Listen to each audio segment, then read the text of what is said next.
आप तैयार हो रहा है, आइए आइए आप तैयार हो।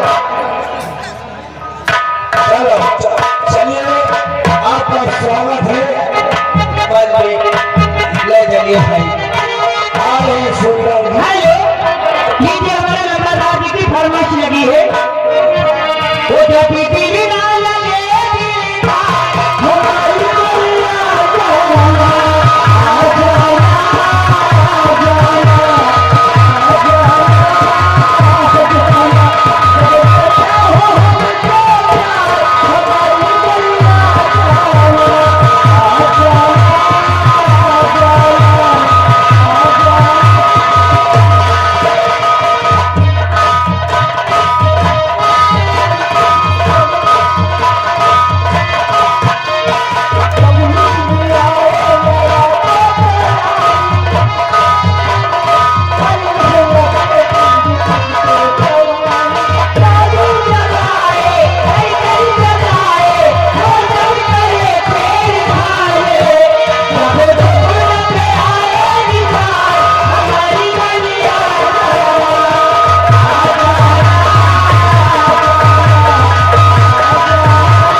हाथ रोज मैं कुछ शुक्रिया अदा करती हूँ और कहना क्या चाहती हूँ।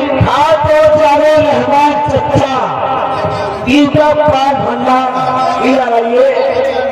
सोनी रानी जी तुम्हारे लिए 5 रुपया शानदार इनाम है हमारे रहमान चचा की तरफ से 500 रुपया।